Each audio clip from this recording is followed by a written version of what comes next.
మందాకిని వాళ్ళ దొడ్లో చొప్పవామిలో పక్షం రోజుల క్రితం ఈనిన కుక్క నిన్న ఉదయం నుంచే పిల్లల దగ్గరికి రాలేదు. ఆకలిగొన్న 4 కుక్క కోనలు ఒకటే అరవడం మొదలుపెట్టాయి. ఆ కోనల అరుపు అచ్చం చంటి బిడ్డల ఏడుపులానే ఉంది. రాత్రి నుంచి వాటి ఏడుపు వినలేకపోతోంది మందాకిని. ఉదయమే మనిషిని పంపింది వెతికి రమ్మని. గంటలో వెళ్ళిన అతను తిరిగొచ్చాడు. బసవలింగం మిల్లు దగ్గర కోళ్లకు అలవాటైతే నిన్న సాయంత్రం కొట్టి చంపారంటమ్మా. ఊరవతల పెంటగుంటలో దాని శవం ఉబ్బిపోయి కనిపించింది. కొయ్యబారిపోయింది మందాకిని.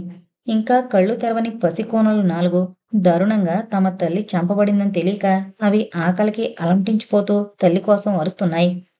మందాకిని మనసంతా కలతబారిపోగా గ్లాసులో పాలు తీసుకుని పెరట్లోకి వెళ్ళబోతుంటే వినిపించింది మణి గొంతు. ఉన్నారా? ఏం చేస్తున్నారు? అతడి అనుకోని ఆగమనం వల్ల కలిగిన ఉలికిపాటుతో ఇటు తిరిగింది. బాగున్నారా? అనుకోకుండా ఇల్లు పావనం చేశారే అంది ముఖంలోకి నవ్వు తెచ్చుకుని. మీ ఇల్లు పావనం కావడానికి నేను మహాత్ముని కాదే. ఒక్క 5 నిమిషాలు కూర్చోండి. పెరట్లో కుక్కపిల్లలకు ఈ పాలు తాగించొస్తాను. మీ పెంపుడు కుక్కలా? మా పెంపుడు కుక్క పిల్లలు ఇంకా కళ్ళు తెరవకముందే తల్లిని పోగొట్టుకున్నాయి. అరే ఎలా? జబ్బు చేసిందా కుక్కకు? నిజంగా జబ్బు చేసిపోతే ఇంత బాధ కలిగేది కాదేమో. జబ్బు చేయలేదు, కొట్టి చంపారు. కుక్కను ఎందుకు కొట్టి చంపారో చెప్పింది. కొట్టి చంపినందుకు నేరం వాళ్ళది కాదు. కోళ్లను పట్టుకు తినడం కుక్క నేరం కాదు. అసలు నేరస్తులు మీరు. ఆ కుక్కను పెంచుకున్న మీరే ఆ నేరస్తులు. నేరం నాదా? తెల్లబోయింది మందాకిని. దాని ఆకలి పూర్తిగా తీరిస్తే అది కోళ్ల దొంగతనానికి పాల్పడి ప్రాణం మీదకు తెచ్చుకునేది కాదు కదా. ఏదో ఓ పూట ఓ ముద్ద పడేస్తే చాలు అది విశ్వాసంగా మనింటి ముందు పడి ఉంటుందన్న ఆశ. ధనస్వాములు భూస్వాముల కోవలో ఓ ముద్ద పారేసి దాని విశ్వాసాన్ని కొల్లగొట్టడం. బాబోయ్, ఎంత విపరీతపు అర్థం తీశారు. మరెప్పుడు ధనస్వామ్యం భూస్వామ్యం అని విరుచుకుపడుతుంటారు కదా. నేను ఆ ఫక్కీలో మాట్లాడి చూద్దామని. అతడి పెదవుల మీద చిరునవ్వు. స్వయంగా మీరు పెద్ద భూస్వాములు ఇలా మాట్లాడితే మీకే నష్టం కదా. కూర్చోండి, ఇప్పుడే వస్తాను. మళ్ళీ కుర్చీ చూపింది. నేను వస్తాను పదండి. తల్లిని పోగొట్టుకున్న కుక్క కోనలకు నా ప్రగాఢ సంతాపాన్ని అందజేస్తాను అని అనుసరించాడు మణి. కుక్కపిల్లలింకా కాళ్ళు నిలపలేదు, కళ్ళు తెరవలేదు. పొట్టి పొట్టి తోకలతో పందికొక్కుల్లా ఉన్నాయి 4. అబ్బా, 4 మాయల పకీరు కుక్కలే. నల్లగా. తల్లి నలుపేనా? నలుపే. పిట్టల కోసమని నీళ్లు పెట్టిన మట్టి మూకుళ్ళో పాలు పోసి పిల్లల దగ్గర పెట్టింది మందాకిని. పాలవాసనకి మూకుడు దగ్గరికి దేకినట్టుగా వచ్చాయి కాని వాటికి తాగడం చేత కాలేదు. పాలు కింద మీద పోసిస్తున్నాయి కాని ఒక్క చుక్క కూడా అవి తాగలేకపోతున్నాయి. పైపు లాంటిది ఏమైనా ఉంటే నోట్లో పెట్టి పాలు పోయండి మణి సలహా ఇచ్చాడు. ఆ సలహా కొంతవరకు పనిచేసింది. పాలు తాగించడమయ్యాక ఇంట్లోకొచ్చారు. 2 నిమిషాలు అలా కూర్చోండి, టీ తీసుకునొస్తాను. కుర్చీ చూపింది. నేను వస్తాను పదండి, మీ ఇల్లు చూస్తాను. గతుకు మంది మందాకిని. ఇతడు కిరణమయ్య కోసం వచ్చాడా? పల్లెటూరు ఇల్లు చూడ్డానికి గొప్పేముందని? మీరు టీ చేసుకుని వచ్చేలాగా నాకు కాలక్షేపం కావాలి కదా. ఇంకెలా వారించాలి? వారించే ప్రయత్నం చేస్తే అతడికింకా అనుమానం కలుగుతుందేమో. తన గదిలోనే ఉంది. ఆమెను హెచ్చరించే వ్యవధి కూడా లేదు. తను ఎటు వెళితే అటే వచ్చేశాడినా. నేరుగా కిచెన్లోకే దారి తీసింది మందాకిని. వంటింట్లో పొగ చట్టం చూసి కట్టెల మీద చేస్తారా వంట అని అడిగాడు మణి. వంటంతా కట్టెల మీద చేస్తాం. ఒక్క టీ మాత్రం కిరోసిన్ స్టవ్ మీద చేస్తాం. కట్టెలతో వంట చేయడం కష్టం కాదు. పొగ మసి లిక్విడ్ గ్యాసులు అవి మా పల్లెటూరి వాళ్లకు ఎలా దొరుకుతాయి? పొలాల్లో ఉండే తుమ్మ చెట్లు అవి కొట్టి వంట చెరుకుగా వాడతాం. మీకు వ్యవసాయం పశువులున్నాయి కదా. దొడ్డి కూడా విశాలంగా ఉంది. గోబర గ్యాస్ ప్లాంట్ పెట్టుకోవచ్చు కదా. గవర్నమెంట్ సబ్సిడీ కూడా ఇస్తుంది. ఆఫీసుల చుట్టూ బ్యాంకుల చుట్టూ తిరగాలి. అంత ఓపిక మా నాన్నగారికి లేదు. అతడు గుమ్మం పొడవునా నిలబడి ఏదో ఒకటి మాట్లాడుతూనే ఉన్నాడు. మందాకిని మనస్సంతా కిరణమయ మీదే ఉంది. ఇప్పుడేమైనా అవాంఛనీయ సంఘటన జరిగితే రవికి తనేం జవాబు చెప్పాలి? ఈ కంగారులో పంచదార టీ పొడి ఏ పాళ్లలో వేసింది కూడా స్పృహ లేదు. అతడు గ్లాసు చేతికి తీసుకుని ఓసారి చప్పరించి, మీరు పంచదార ఎక్కువగా వాడతారా అని అడిగాడు నవ్వుతూ. ఎక్కువైందా? ఆ, పానకం. అతడు టీ తాగుతూనే ఇల్లు చూడడం మొదలు పెట్టాడు. ఇది స్టోర్ రూమా? ఇల్లంతా గాదిలో గుండాలు. ఇవి ఒకప్పుడు మీ ఇంట్లో ధాన్యలక్ష్మి తాండవమాడిన గుర్తులన్నమాట. ఇది పూజ గదా. మీ ఇంటి దేవుడెవరు? వరుసగా చూస్తూ ఏదో కామెంట్ చేస్తూ వెతుకుతున్నాడు. ప్రాణం లేనట్టుగా అనుసరిస్తోంది మందాకిని. కిరణ్మయి గదిలోకొస్తుంటే మందాకిని ముఖంలో రక్తం ఇంకిపోయింది. ఆ గదితో ఇంచుమించు ఇల్లంతా చుట్టేసినట్టే మణి. అతడి ముఖంలో ప్రశ్నార్థకం నిలిచింది. ఇక అడగక తప్పింది కాదు. ఇంట్లో మీరొక్కరే ఉన్నారా? చూశారు కదా! నేను ఇంట్లోకొచ్చేటప్పుడు కిటికీలో ఒక అమ్మాయి ముఖం కనిపించింది. నన్ను చూడగానే తప్పుకుంది. ఎలా మాయమైంది ఆ అమ్మాయి? పరిశోధనే మీ వృత్తి కదా! మీరే తెలుసుకోండి. పరిశోధన పూర్తయినట్టే. కిరణ్మయి ఇక్కడే ఉందని నాకు రూఢి అయినట్టే. కిరణ్మయి తల్లిదండ్రులు రవి మీద కంప్లైంట్ చేశారు. తమ అమ్మాయిని కిడ్నాప్ చేసినట్టుగా. నేరస్తులకి సహకరించడం మంచిది కాదు కదా! ఆ అమ్మాయిని తక్షణం ఇక్కడి నుండి పంపే ప్రయత్నం చేయండి. లేకపోతే పోలీస్ స్టేషన్ మీరు దర్శించాల్సొస్తుంది. ఇంకో విషయంలో కూడా మిమ్మల్ని హెచ్చరించాలనుకుంటున్నాను. రవి రాడికల్స్‌తో సంబంధం ఉన్నవాడు. అతడి మీద కేసులున్నాయి. అతడికి మీరు ఆశ్రయం ఇవ్వడం కోరి మీరు చిక్కుల్లో పడ్డట్టే అనుకోండి. మందాకినిని మందలిస్తున్నట్టుగా సీరియస్‌గా అన్నాడు మణి. మాది తల్లి కొడుకుల అనుబంధం. అతడు నా దత్తపుత్రుడు. ప్రభుత్వం దృష్టిలో అతడు నేరస్తుడైనంత మాత్రాన అతడిని ఎలా వెళ్ళగొట్టగలను? ప్రభుత్వం దృష్టిలో మాత్రమేనా? నా దృష్టిలో అతడు నేరస్తుడు కాదు. ఈ పీడిత ప్రజానీకం కోసం ఎవరైనా ఏమైనా చేయగలరంటే ఒక్క కమ్యూనిస్టులు మాత్రమే చేయగలరు. ధనస్వాముల్ని, భూస్వాముల్ని వర్గశత్రువులుగా భావించి తలలు నరికేయడం వలన మణి పొదునుగా అడిగాడు. పోలీస్ డిపార్ట్మెంట్లో ఉండి కేవలం ఒక పత్రిక పాఠకుడిగా మాట్లాడతారెందుకు? వాళ్ళు చేసిన త్యాగాలేవి పత్రికల వరకు, ప్రజానీకం వరకు రానివ్వరు మీరు. కేవలం వాళ్ళ లోపాలు మాత్రం భూతద్దంలోంచి వికృతంగా మారుస్తారు. ఈ పీడిత జనావళి కోసం ప్రాణం పణంగా పెడుతున్నారండి వాళ్ళు. తమ సర్వ సుఖాల్ని త్యజించి అడవుల పాలైనారండి వాళ్ళు. వాళ్ళలో ఉన్న అంకితభావం ఇంకెవరిలోనైనా చూపగలరా మీరు? అయితే వాళ్ళు చేపట్టిన హింసా విధానాన్ని మీరు సమర్థిస్తారన్నమాట. సమసమాజ స్థాపన జరగాలన్న వాళ్ళ ధ్యేయాన్ని సమర్థిస్తానే గాని, వాళ్ళ మార్గాన్ని నేనెప్పుడూ సమర్థించను. హింసకు హింస సమాధానం కాకూడదు. వాళ్ళు పేదల రక్తం పీలుస్తున్నారని వాళ్ళ నుండి రక్తాన్ని ప్రవహింపజేయకూడదు. నా పోరాట మార్గం ఎప్పుడూ శాంతి, అహింసలతోనే ముడిపడి ఉంటుంది. రేపు నేను సిటీకి వెళుతున్నా. పాస్‌పోర్ట్ విషయం అవి చూసుకోవడానికి. 2 రోజుల తర్వాత తిరిగొస్తాను. ఏవైనా తీసుకురావాల్సిన వస్తువులుంటే చెప్పండి మీకోసం. మహి అడిగాడు ఒకరోజు. మా రాత్రి పాఠశాలకు చాటులు తెస్తారా? అంది మందాకిని. తెస్తాను గాని మీ గురించి ఆలోచన మీకెప్పుడూ రాదా? నా గురించి ఆలోచన అంటే? మీ స్వంతానికి ఏమైనా కావాలేమో చెప్పండి. నా దగ్గర మీరు మొహమాట పడనక్కర్లేదు. నన్ను వాళ్ళ నుండి విడదీయడం వల్ల నీకేమైనా లాభముంటుందా? మందాకిని నవ్వుతూ అన్నా అందులో ఉన్న చురుకుదనం సూటిగానే తగిలింది మహిని. మిమ్మల్ని వాళ్ళ నుంచి ఎవరు విడదీయగలరు?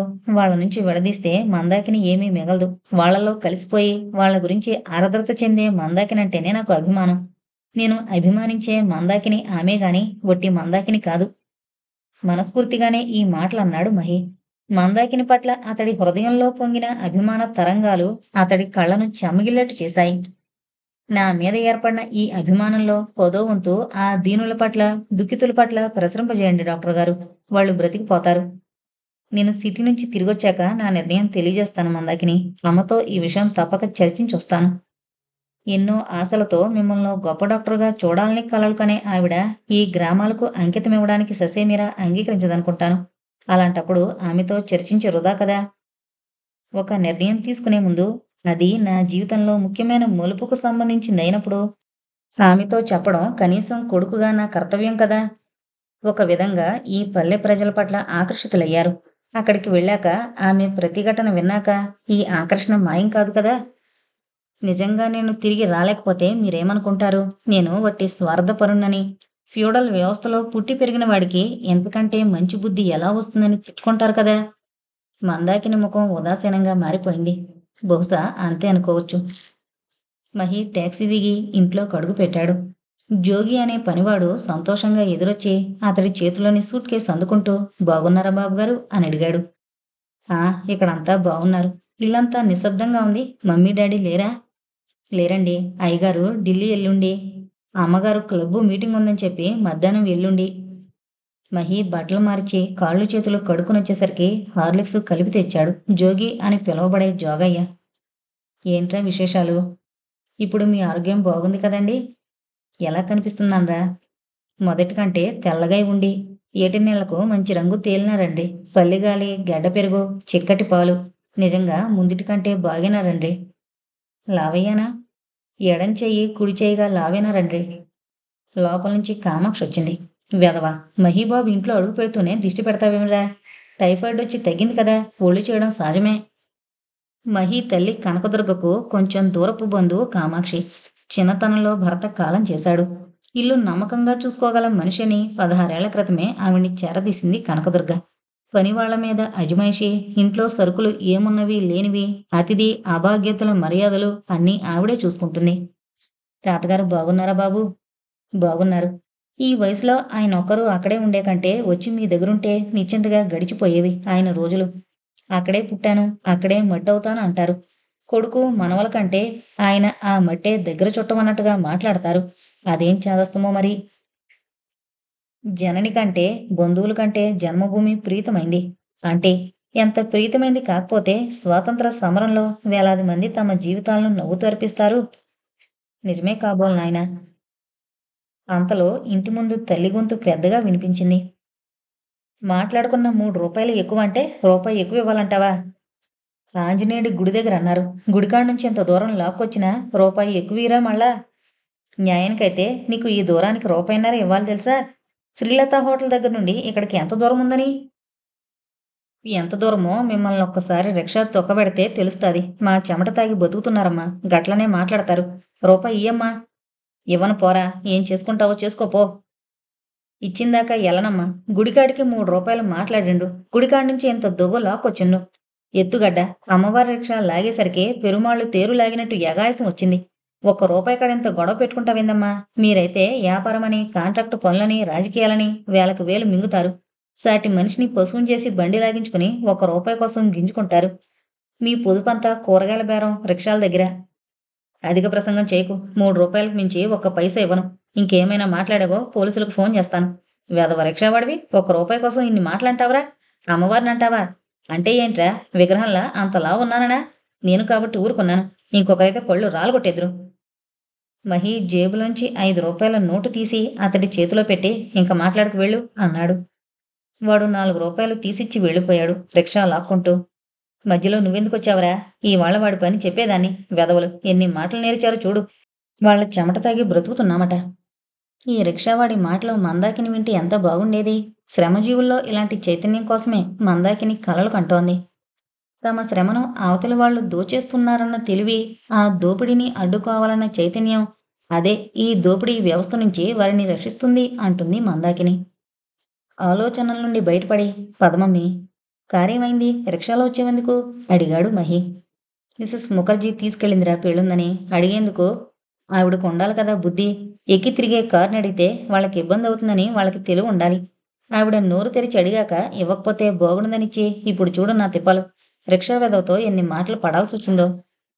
ఒక్క రూపాయి కోసం వాడితో ఎందుకు పెట్టుకున్నావు మమ్మీ? శ్రీలత హోటల్ దగ్గర నుంచి ఇక్కడికి ఎంత దూరమని? 2 రూపాయలు ఇస్తే చాలు. అలాంటిది 3 రూపాయలు డిమాండ్ చేశాడు. అది చాలదని ఇంకో రూపాయి అడుగుతున్నాడు. శ్రమ దోపిడీ అంటుంటారే మార్క్స్ భక్తులంతా. మనల్ని వీళ్ళు చేసే దోపిడీని ఏమనాలి? కనకదుర్గ ఆవేశంగా అడిగింది. వాడన్నట్టుగా మనం వ్యాపారం చేసినా మన లాభం వేలల్లో లక్షల్లో ఉంటుంది. కాంట్రాక్టులు తీసుకున్నా మన లాభం అలాగే ఉంటుంది. మనం అంతా న్యాయంగా నిజాయితీగానే వెళితే అంత లాభం వస్తుందంటావా? మన దగ్గర న్యాయమైన డబ్బు ఎంతుందంటావు? మన దగ్గర వాడు అన్యాయంగా 1 రూపాయి ఎక్కువ తీసుకున్నాడు అనుకుందాం. దాంతో మనలాగా మేడలు కట్టి ఫ్యాక్టరీలు పెట్టడు కదా. గంజి నీళ్లకు బదులు పట్టెడు మెతుకులు తినచ్చు అంతే. మన 1 రూపాయితో వాడు మహా రాజభోగాలు అనుభవించాడు కదా. వెధవలు తిండి తిని కూడా చావరు, అంతా తాగుడికి పెట్టొస్తారు. ఒక్క పూట పట్టెడు మెతుకుల కోసం వాళ్ళు రెక్కలు ముక్కలయ్యేట్టు పనిచేసి ఆ శ్రమ బాధ మరిచిపోవడానికి వాళ్ళని తాగుబోతులు చేసేది మనమే కదమ్మా. మన మీద ఎదురు తిరగకుండా వాళ్ళని వాళ్ళు నిర్వీర్యుల్ని చేసుకోవడమే మనకు కావాల్సింది. కనకదుర్గ కనుబొమ్మలు ముడివేసి చూసింది. పల్లెటూరి గాలికి కమ్యూనిస్టు మాటలు వచ్చాయేంట్రా? పేట నీటిలో రాయిలా పల్లెటూళ్లలో జీవితాన్ని చాలా స్పష్టంగా చూడగలం మమ్మీ. వాళ్ళ జీవితాల్లో ఎంత శ్రమ, ఎంత బాధ, ఎంత వేదన దాగున్నాయి. అజ్ఞానంలో, దరిద్రంలో వాళ్ళ జీవితాలు కూరుకుపోయాయి తరతరాలుగా. నిరక్షరాస్యత, మూఢనమ్మకాలు రెక్కలు ముక్కలు చేసుకున్న కడుపు నిండని స్థితి, మనసున్నవాడికి కళ్ళు తడి పెట్టించే స్థితి. వాళ్ళ జీవితాలతో సన్నిహిత పరిచయం నాకు ఒక అమ్మాయి వల్ల కలిగింది. అమ్మాయ్యా, మన ఇంటి పురోహితుడు రంగనాథాచారి కూతురు మందాకిని. మీ క్లబ్ మెంబర్లు సోషల్ వర్క్ అంటూ ఎంతో అట్టహాసం చేస్తుంటారు. నిజమైన సోషల్ వర్క్ ఆమెను చూసి నేర్చుకోవాలి మీరు. మీకు పల్లెటూరి గాలే కాదు, పల్లెటూరి చిన్నది కూడా తగిలిందన్నమాట. అయితే ఈ ట్రిప్పు చాలా ఉల్లాసంగా గడిచిపోయిందన్నమాట. ముసిముసిగా నవ్వింది కనకదుర్గ. ఉల్లాసంగా గడిచిపోయిన మాట నిజమే, కానీ నువ్వన్న అర్థంతో కాదు మమ్మీ. నాకు ఆ అమ్మాయికి మధ్య మంచి స్నేహం ఏర్పడింది. నువ్వనుకునేది జరగడానికి నీ కొడుకు అంత సంస్కారహీనుడనుకున్నావా? పల్లెటూళ్ళ విషయాలు నాకు తెలియనివి కావురా. కాస్త అందంగా, హుందాగా మగవాడు కంటబడితే ఆడవాళ్ళెంత పచ్చిగా వాడి వెంట పడతారో నాకు తెలుసు. నా చిన్నప్పుడు మా అమ్మమ్మ గారి ఊళ్ళో ఉండి చూశాను. ఇక నీ నాన్నగారు గొప్ప సంస్కారపరులు. ఆడవాళ్ళకేసి కన్నెత్తి చూడనివాడుగా కనిపిస్తారు. కానీ పెళ్లి కాకముందు చేలల్లో, కాలవ గట్లలో, గడ్డివాముల్లో చేసిన రొమాన్స్ ఆయన నోటి నుంచే విన్నాను.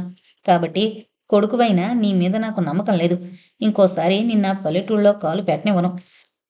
తల్లితో ఇంకా తర్కం పెంచుకోదలుచుకోలేదు మహి.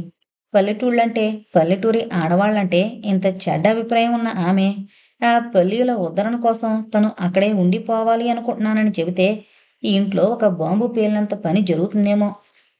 మర్నాడు ఉదయం మహి స్నానం, ఉపాహారం ముగించి స్నేహితులను కలుసుకోవడానికి వెళ్ళబోతున్నాడు. ఒక 10 నిమిషాలు కూర్చో మహి, నీకు మన నర్సింగ్ హోమ్ ప్లాన్ చూపిస్తాను అని కనకదుర్గ ప్లాన్ కాగితాలు తీసుకొచ్చి చూపింది. ఆవిడ ప్లాన్ కాగితం టేబుల్ మీద పరిచి ఒక్కొక్క గది పేరు చెబుతోంది. కింద భాగమంతా నర్సింగ్ హోంకు కేటాయిస్తే పైభాగం మహీ దంపతుల నివాసం. ఇది మీ బెడ్రూమ్, ఇది నీ రూమ్, ఇది సౌందర్య రూమ్, ఇది గెస్ట్ రూమ్.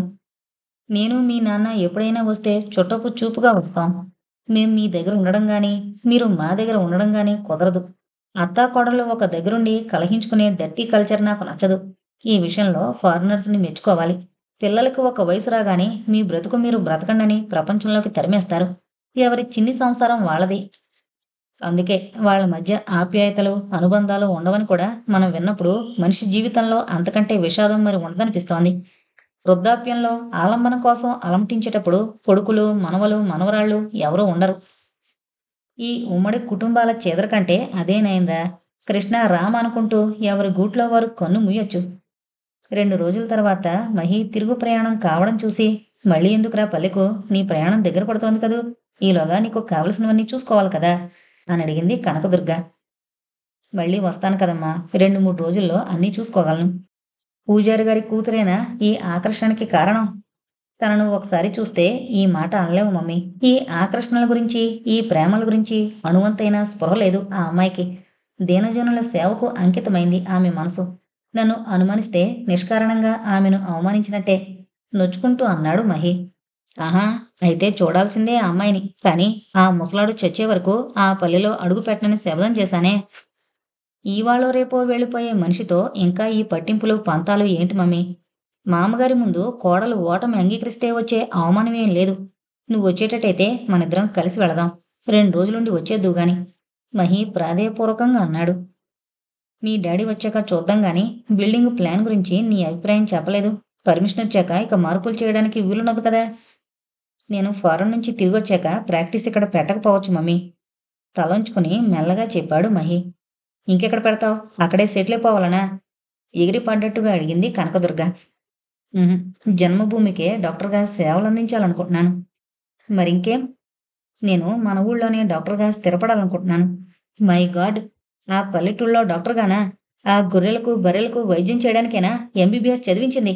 ఇప్పుడు హైయర్ స్టడీస్ కోసం ఫారెన్ వెళుతోంది. వాళ్లకు ఏ పంచుకట్టు వైద్యుడో సరిపోతాడు. నీ శక్తి సామర్థ్యాలను, విద్యను వృధాపరుచుకోవడం తప్ప ఇంకేం లాభం లేదు. ఆ గొర్రెలను, బర్రెలను మనుషులను చేయాలనే మమ్మీ నా తాపత్రయం. ఒక్కసారి ఆ పల్లెటూరుకి వెళ్ళి రాగానే వెర్రి బాగానే తలకెక్కిందే. ఇదెక్కడే అనర్థం వచ్చి పడిందిరా దేవుడా. ఆవిడ తల పట్టుకుంది. నీ నిర్ణయానికి నేను ఒప్పుకున్నా, సౌందర్య మాత్రం ఒప్పుకుంటుందా? ఈ నిర్ణయం తీసుకునే ముందు నువ్వు సౌందర్యను అడగద్దా? ఆలోచనకు ఒక ఆకృతి ఏర్పడగానే తన అభిప్రాయం కనుక్కుంటాను. నేను మాత్రం చేస్తే ఒప్పుకోను. నీ భవిష్యత్తుకు గ్రహణం పట్టడం తప్ప ఇంకేమీ ఒరగదక్కడ. గ్రామ ప్రజల సేవలో నా జీవితానికి గ్రహణం ఎలా పడుతుంది? విస్మయంగా అడిగాడు మహి. వెళ్ళి గొర్రెల మధ్య పడితే జీవితానికి ఎదుగు బొదుగు ఏముంటుంది? మనం ఇక్కడున్న లెవెల్లో లైఫ్ వేరు. మూర్ఖుల మందలో వెళ్ళిపడితే నువ్వు మూర్ఖుడివి కాక ఏమవుతావు? పుట్టేడు చీకట్లో చిన్న దీపకళిక వెళ్ళి పడితే తను చీకటైపోతుందా? అక్కడంతా వెలుగుమయం చేస్తుంది కాని. అంత చీకట్లో ఏ దీపమూ వెలగలేదురా. తను కొండెక్కడం తప్పితే. ఒక డాక్టర్గా ఎదగడానికి ఇక్కడుండే వసతులు, అవకాశాలు అక్కడెలా ఉంటాయి? నీ శక్తి, నీ ప్రతిభ ఆరిపోవడం తప్ప ఇంకేం జరగదక్కడ. కనకదుర్గ ఖచ్చితంగా చెప్పింది. వెళ్ళి ఆ రొంపిలో దిగడమే నీ నిర్ణయం అయితే నీ అమెరికా ఖర్చు మేం భరించడం వేస్ట్. ఇహ నీ ఇష్టం. తల్లి అభిష్టానికి ఎదురు తిరగడం అన్నది మహి జీవితంలో ఇది మొదటిసారి. ఆమెను నొప్పించడం కొంచెం బాధాకరంగానే ఉన్నా తప్పదనుకున్నాడు. మందాకిని అన్న మాటలు అతడి మీద బాగా పనిచేస్తున్నాయి. జనని కంటే జన్మభూమి గొప్పది డాక్టర్ గారు. పల్లెకు తిరిగొచ్చిన రోజు సాయంత్రమే పలకలు, పుస్తకాలు, చాట్లు జీతగాడి చేత పట్టించుకుని వెళ్ళాడు మహి. మీ బడికి నా చిరుకానుక అని మందాకిని ముందు అట్టపెట్టి విప్పించాడు. థ్యాంక్ యూ డాక్టర్ గారు. ఇవి మీ చేతుల మీదుగానే పంపకం జరగాలి. మా బడికి ఈరోజు సాయంత్రం వస్తారా? పుస్తకాలు, పలకలు పంచిపెట్టడమే కాదు, వాళ్ళకి 2 మంచి మాటలు కూడా చెప్పాలి మీరు. అయితే నాకు ఉపన్యాసం కూడా ఉంటుందన్నమాట. మహి చిన్నగా నవ్వన్నాడు. రేపు సాయంత్రం వస్తాను. ఇవాళ ప్రయాణం బడలెక్కగా ఉంది. మరనాడు మహి రాగానే మీకు అసలైన పరీక్ష ఇప్పుడే ప్రారంభమవుతుంది. మీ శక్తికి, మీ ఉత్సాహానికి ఇది పరీక్షగానే భావించాలి అంది మందాకిని. ఇంతకీ సంగతేంటి? వారం 10 రోజుల్లో ఇక్కడ పెద్దమ్మ పండగ జరగబోతోంది. ఊళ్ళో జనం చుట్టుపక్కల్ని పిలుచుకుని ఆనందోత్సాహాలతో పండుగ జరుపుకుంటారు. పెద్దమ్మ పేరున జాతర కూడా జరుపుకుంటారు. అంతవరకు మనకేమీ అభ్యంతరం లేదు. అసలు ఎక్కడంటే పెద్దమ్మకు పోతును కొట్టడం దగ్గరే వస్తుంది. సజీవంగా ఉన్న ప్రాణిని నిల్చున్న పాటున గొంతు తెగవేసి రక్తం పెద్దమ్మకి నైవేద్యం పెడతారు. కోళ్ళు, మేకలు తెగడానికి లెక్కలేదు.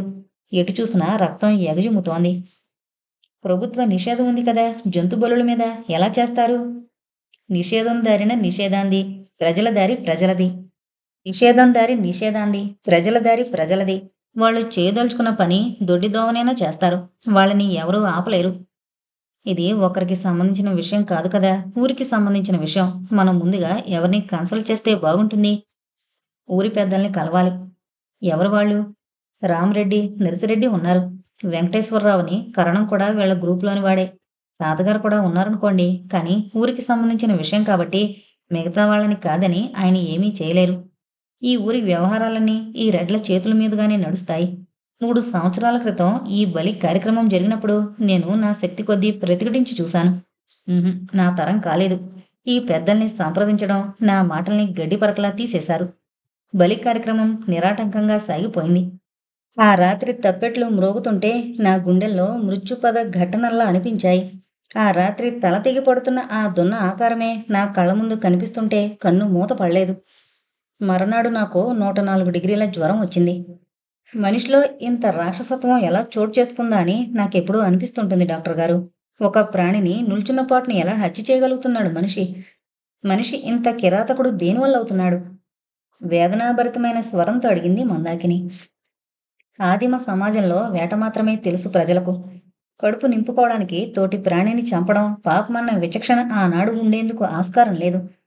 వ్యవసాయం, ఆహారం పండించుకోవడం తర్వాత వచ్చిన మాంసభక్షణ మనుషుల్ని వదల్లేదు. మనిషి బ్రతకడం ముఖ్యం కాబట్టి బ్రతకడానికి తినే ఆహారం ఏది తిన్నా పాపం కాదన్న అభిప్రాయం మనుషుల్లో నాటుకుంది. అందుకే ఈ దేశంలో ఇప్పటికీ మాంసాహారుల సంఖ్య అధికం అంటూ మహి గడియారం చూసుకున్నాడు. మీ బడికింకా 1 గంట సమయం ఉంది కదా, ఈలోగా ఆ పెద్ద మనుషుల్ని కలిసి మాట్లాడొస్తాను. ఈ సమయంలో వాళ్ళంతా ఆంజనేయస్వామి గుడి ముందు అశ్వత్థ వృక్షం కింద కట్ట మీద కూర్చుని బాతాకాని కొడుతుంటారు. మీరు అక్కడికి వెళితే సరి. మీరు ఇంటింటికి తిరగాల్సిన అవసరం ఉండదు మందాకిని చెప్పింది. మరీ మంచిది. విడివిడిగా కలిసి మాట్లాడడం కంటే ఒక దగ్గరే మాట్లాడితే సమస్య పరిష్కారానికి దగ్గర దారి దొరుకుతుంది. మహి బయలుదేరాడు. ఆకాశంలో మబ్బులు ముసురుండడం వల్ల 6 గంటల కాకముందే చీకటి పడిపోయినట్టుగా ఉంది. కరణం మినహా రెడ్లిద్దరూ అక్కడే ఉన్నారు. లేబర్ కాంట్రాక్టర్గా ఇప్పుడిప్పుడే స్థితిమంతుడైన పెద్ద మనుషులు సరసన చేరుతున్న లక్ష్మగౌడ్, రాములు శెట్టి, ఇంకా ఒకరిద్దరు రైతులున్నారు. ఊరి సంగతులు, దేశం సంగతులు అన్నీ దొర్లిపోతున్నాయి వాళ్ళ సంభాషణలో కలగా పులగంగా. నమస్కారం డాక్టర్ సాబ్, నర్సిరెడ్డి అన్నాడు. ఎక్కడికి బయలుదేరారు? నమస్కారం, మిమ్మల్ని కలుద్దామనే. వీళ్ళు తరచూ తాతగారి దగ్గరికి మాట్లాడడానికి వస్తూ ఉంటారు. అందుకని మహీకి వీళ్ళంతా పరిచయమే. మాకు పనిబడ్డా మీకు పనిబడ్డా మీ ఇంటి దగ్గరికి వచ్చి కలుసుకోవడమే ఆనవాయితీ. సాంప్రదాయాలను కాలరాచి ఇలా సామాన్య పౌరుడిలా బయలుదేరారంటే మీ తాతగారు పరువు పోయిందని ఎంత గోల పెడతారో అంటూ పెళ్ళును నవ్వాడు నర్సిరెడ్డి. రండి కూర్చోండి సాదరంగా ఆహ్వానించి కూర్చోబెట్టాడు. ఇక్కడ జాతర ఏదో జరుగుతుందట. వారం 10 రోజుల్లో పెద్దమ్మ పండగ జరుగుతుంది. పెద్దమ్మ పండగంటే ఏం చేస్తారు? అక్కడున్న పెద్ద మనుషులు ఇప్పుడిప్పుడే పెద్ద మనుషుల సరసన కూర్చునే అర్హత, సంపాదనలో ఉన్నవాళ్లు ముఖాముఖాలు చూసుకున్నారు. ఆచార్ల ఇంటి నుండి వస్తున్నారు కదా డాక్టర్ సాబ్? లక్ష్మగౌడ్ అడిగాడు. అవును. విషయం అర్థమైనట్టుగా వాళ్ళ ముఖాల్లో నవ్వు కదిలింది. జంతు బలి మీద పోట్లాడడానికి తరిమింది కదా ఆచారి కూతురు? సరిగ్గా అంతే అయినా బరువంతా మందాకిని మీదకి నెట్టడం, వీళ్ల ముందు ఆమె దోషిగా నిలబడ్డం నచ్చలేదు మహీకి. మందాకిని తరమలేదు. ఇలాంటి విషయాలు విన్నప్పుడు ఒక విద్యాధికుడికొచ్చే ఆవేశమే నాకు వచ్చింది. ఇవాళ మనం ఎంతో నాగరికత నేర్చుకున్నాం. ఇంకా ఈ జంతు బలుల్లాంటి ఆటవిక చర్యలు జరుగుతున్నాయంటే వాటిని ప్రతిఘటించడం ప్రతి విద్యాధికుడి కర్తవ్యంగా భావిస్తాను. జంతుబలి ఆటవిక చర్య అంటారా డాక్టర్ సాబ్? రామరెడ్డి అడిగాడు. కాదా మరి? ఏ విధంగా? ఈ పెద్దమ్మలు, పోచమ్మలు, గ్రామదేవతలు ఒకనాటి ఆటవిక సమాజం చిహ్నాలు. ఆదిమానవుడు ప్రకృతి వైపరీత్యాలు చూసి జడుసుకునేవాడు. ఉరుమురిమినా, పిడుగుపడినా, తుఫానొచ్చినా, కలరా లాంటి వ్యాధులు సోకినా వాటి వెనక ఏదో మానవాతీత శక్తులు పనిచేస్తున్నాయని నమ్మేవాడు. తన ఆహారం ఏదైతే ఉందో అదే ఆ దేవతలకు సమర్పిస్తే ఆ శక్తులు తమ పట్ల ప్రసన్నమవుతాయని తలచేవాడు. ఆ ఉద్దేశమే ఈ బలిరూపం దాల్చింది. ఇప్పుడు మనమున్నది అణుయుగంలో. పిడుగులెందుకు పడతాయో తెలుసు, తుఫాన్లెందుకు వస్తాయో తెలుసు. కలరా, మసూచి లాంటి రోగాలకు కారణం దేవతలు కారు, క్రిములని తెలుసుకున్నాం. ప్రకృతిని మనం భయంతో కాదు, మేధతో శోధించడం నేర్చుకున్నాం. ఇప్పుడు కూడా బలులివ్వడం లాంటి చర్య ఆటవిక సమాజానికి గుర్తు కాదంటారా? పిడుగులు ఎందుకు పడతాయో, తుఫాన్లు ఎందుకు వస్తాయో తెలుసుకున్నంత మాత్రాన ఒరిగిందేంటి? వాటిని ఆపడం ఈ మేధావుల తరం కాదుగా. మనిషి ఎంత అల్పుడో ఇక్కడే తెలుస్తుంది కదా. ఈ మిడిమిడి జ్ఞానంతో గ్రామ దేవతలు, దేవుళ్ళు లేరని చెప్పకండి. బ్రహ్మంగారి చరిత్ర చదివారా? పోలేరు, నిప్పు తీసుకురా అని బ్రహ్మంగారు అనగానే గుళ్ళోంచి పోలేరమ్మ తెల్లటి చీర కట్టుకుని చక్కటి స్త్రీ రూపం ధరించి నిప్పు తెస్తుంది. నర్సిరెడ్డి అన్నాడు. శ్రోతల్ని అలరించడం కోసం హరిదాసు చెప్పే పిట్ట కథలండి ఇవన్నీ. కథలుగా విని ఆనందించడం వరకే మనం చెయ్యాలి. మన నిత్య జీవితాలకు ఆ కథలను అన్వయించుకోవడం అవివేకం. బ్రహ్మంగారి చరిత్ర కథ కాదయ్యా బాబు, జరిగిన చరిత్ర. కందిమల్లాయి పల్లెలో ఆయన సజీవ సమాధుంది. అది కూడా అసత్యమంటారా? సమాధుంటే ఉండొచ్చు. మీరు వెళ్ళి చూసారా ఆయన ఇంకా సజీవుడే ఉన్నాడని? ఆయన సమాధి మీద బండ తీసి ఎవరు చూస్తారు? చూసినవాడు బ్రతుకుతాడా? ఆయన శాపానికి గురై దగ్ధమైపోడు. ఇలాంటి భయాల చేతే సత్యాన్ని చేరలేం. ఆ భయం చేతే అసత్యాలను సత్యాలుగా తన్మయత్వంతో ప్రచారం చేస్తుంటాం. మీరు తీయగలరా ఆయన సమాధి మీద మోతను? తీయడానికి ఆ మఠం వాళ్ళు పర్మిషన్ ఇస్తే తప్పకుండా తీస్తాను. నిజంగా దేవుళ్లకు, దేవతలకు మీరనుకునే మహత్తులే ఉంటే తురకవాళ్ల దండయాత్రల్లో పేరు ప్రఖ్యాతులు చెందిన దేవి దేవుళ్ళందరూ కాళ్ళు, చేతులు, మూతులు, ముక్కులు ఎందుకు పోగొట్టుకుంటారు? నిజంగా ఈ దేవుళ్లకు మహత్తే ఉంటే ధనం కోసం గుళ్లను పేల్చేసే దొంగలను ఏం చేయడం లేదే? నిన్న మొన్నటి సంగతే కదా. ముమ్మిడివరం బాలయోగిని చూడ్డానికి లక్షలాది మంది వెళ్లేవాళ్లు. అన్నం నీళ్లు లేకుండా వాయుభక్షం చేసి బ్రతుకుతున్న అద్భుతమైన వ్యక్తిగా ప్రచారం పొందాడాయన. చివరికి ఏమయ్యాడు? మరణం ఆయన మామూలు మనిషేనని రుజువు చేసింది. అందరిలాగే చచ్చిపోయి, కుళ్ళిపోయి కంపు కొట్టాడు. బ్రతికుండగా శరీర ధర్మాన్ని అధిగమించగలిగిన వాడు మరణించాక కూడా ఎందుకు అతిక్రమించలేకపోయాడు? ప్రపంచంలో ఉన్నంత వరకు ఆ శరీరంలో ఉన్నాడు. రుణం తీరింది, వెళ్ళిపోయాడు. ఇంకా ఆ శరీరం శిథిలం కాకుండా చూడాల్సిన అవసరం ఏంటాయనకు? అసలు ఆయనది సిద్ధయ్య గారి అవతారం. మిగిలిపోయిన కర్మానుభవం కోసం బాలయోగిగా జన్మెత్తుతాడని బ్రహ్మంగారే చెప్పారు. బాలయోగి చనిపోయేటప్పుడు భగవద్గీత, దేవుడి ఫోటోతో పాటు బ్రహ్మంగారి చరిత్ర కూడా పక్కన పెట్టుకున్నాడు తెలుసా? రాములు శెట్టి రంగంలోకి పౌరుషంగా దూకాడు. మీరు చూసారా? పత్రికల్లో వచ్చింది కదా. పత్రికల్లో వచ్చినవన్నీ నిజాలని అనుకోకండి. అయితే నిజమేంటి? మన కళ్ళతో చూసి అనుభవించింది కానీ నిజం కాదు. అప్పుడు గాని ఏ విషయాన్ని ప్రచారం చేయకూడదు. రాన్రెడ్డి అన్నాడు ఒక మాట. మాట వరుసకు అంటున్నాను, కోపం తెచ్చుకోకండి. మీరు మీ అమ్మా నాన్నలకి పుట్టడం మీరు చూడలేదుగా. ఎవరో చెబితేనేగా నమ్మింది. ఆమె అమ్మ అని, ఆయన నాన్న అని. నేను చూడలేదు కదా, నేను నమ్మను అన్నారా? దైవం విషయంలో, మహత్యాల విషయంలో మనిషి నమ్మిక కూడా అంతే. గ్రామదేవతలు లేకపోవడం ఏమిటి? ఉన్నారు. ఈ ఊళ్ళో కోటమసెమ్మ అర్ధరాత్రి పూట తెల్లచీర కట్టుకుని ఎంతమందికో కనిపించింది. ఆవిడ్ని అందరూ కోటవ్వని పిలుచుకుంటారు. ఆవిడే ఈ ఊరిని రక్షించుకుంటోంది. ఇంకెలా వీళ్ల మూఢత్వాన్ని ఛేదించడం? హతాశుడైపోయాడు మహి. దేవీ దేవుళ్లను వదిలిపెట్టండి. హింస, అహింస అన్న పదాలైనా మీరు విన్నారా? ఎందుకు వినలేదు? తోటి ప్రాణిని అంత నిర్దాక్షిణ్యంగా పీకలు కొయ్యడం, రక్త తర్పణం కావించడం కేవలం పశుత్వం కాదు. కనీసం ఇదేనా అమానుషమని ఒప్పుకుంటారా లేదా? మీరు శాకాహారులా, మాంసాహారులా? ముందిది చెప్పండి. మాంసాహారిని. చిక్కవు పో అన్నట్టు చూశాడు రామ్రెడ్డి. మీ పెరట్లో కోడిపీక కత్తిరింపబడి గిలగలా కొట్టుకోకుండానే మీ కంచంలోకి కోడి కొరుస్తుందా? కటికవాడు మేకనో గొర్రెనో మెడ తరక్కుండానే మీ కంచంలోకి మటనొస్తుందా? బోయవాడు వల విసిరి పక్షిని పట్టి మెడ విరిచి రెక్కలు విరిచి ఏం చేయకుండా పిట్టమాంసం వస్తుందా? కంచంలో ఘుంఘుమలాడే మాంసం కనిపిస్తుంది గాని పీకలు తెగిన కోళ్ళు గొర్రెలు పక్షులు కనిపించాయే ఎప్పుడైనా? ఇప్పుడు కనిపిస్తున్నట్టున్నాయి బాపన పిల్ల సహవాసంతో. లక్ష్మగౌడ్ ఎగతాళిగా అన్నాడు. శివున రక్తం పొంగినట్టుగా అయింది మహీ ముఖంలో. చాలాసేపు ఏం మాట్లాడలేకపోయాడు. చివరకన్నాడు. మనిషి మాంసభక్షణ చేయడం, జంతువుల్ని దేవతల పేరున బలివ్వడం ఒకటేలా అవుతుంది? ఒక్కటేం కాదు. మనిషి మాంసభక్షణం వల్ల జంతువులను నాశనం చేస్తున్నాడు. దేవతలు రక్త తర్పణం తీసుకుని ప్రపంచాన్ని రక్షిస్తారు. ఇది తరతరాలుగా వస్తున్న ఆచారం. పెద్దమ్మ పేరున పోతును విడిచి 4 ఏళ్లయింది. అది మదమెక్కి ఊళ్ళో అందర్నీ పొడుస్తోంది. మొన్న నీలయ్య చేనులో మేస్తుంటే నీలయ్య కర్ర తీసుకుని అదిలించాడట. అసలు దెబ్బ కూడా దాని శరీరం మీద తగల్లేదు. అది మీదకి ఉరికొచ్చి కుమ్మడం మొదలుపెట్టిందట. ఎలాగో ప్రాణాలతో బయట పడగలిగాడు. మొన్న ఒక పిల్లను కొమ్ముల మీదకెత్తుకుని నేలకి విసిరికొట్టిందట. మళ్ళీ నేలకేసి కుమ్మడానికొచ్చేసరికి ఆ పిల్ల పరిగెత్తుకొచ్చి ఇంట్లో పడింది. దాన్నింకా ఉంచడం ప్రమాదం కాబట్టే పండగ నిర్ణయం అయిపోయింది. దాని మదం తీయడానికి దాని ప్రాణమే తీయనక్కర్లేదు. కాడికి కడితే దాని మదం దిగుతుంది. దేవత పేరున వదిలిన పశువు మీద కాడి మోపుతారా ఎక్కడైనా? అపచారం. తరతరాలుగా వస్తున్న ఆచారాల్లో మీరు జోక్యం చేసుకోవడానికి ప్రయత్నించకండి. ఇవి మా ఆచారాలు, మా నమ్మకాలు. మీ హృదయంలో మరీ అంత దయారసం పొంగి పొరలితే గంజినీళ్లు లేక చచ్చేవాళ్ళున్నారు. రోగాలతో చచ్చేవాళ్ళున్నారు. వెళ్ళి వాళ్లకు సేవ చేయండి ఖండితంగా చెప్పాడు నర్సిరెడ్డి. అసలు మీ హోదాకు తగిన పనులు కావివి.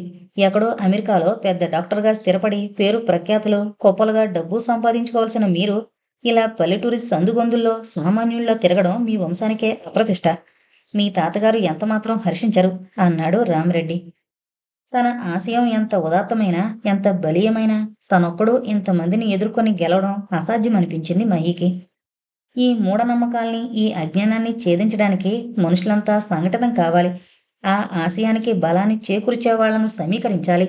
ఒక ఉద్యమంగా రూపుదాల్చి ప్రజల్లోకి వెలువుగా ఉరకాలి. అజ్ఞానాన్ని కడిగి పారేయాలి. జ్ఞానవదనంతో తిరిగొచ్చిన మహిని చూసి నీ వల్ల కూడా కాలేదు కదూ అంది మందాకిని నిస్పృహగా. కానీ ఒకటి తెలుసుకున్నాను మందాకిని. మనం ఏదైతే మంచి అనుకుంటామో అది ముందు మన జీవితంలో ఆచరించాలి. మాటలతో చెప్పడం కాదు, చేతలతో చెప్పాలి.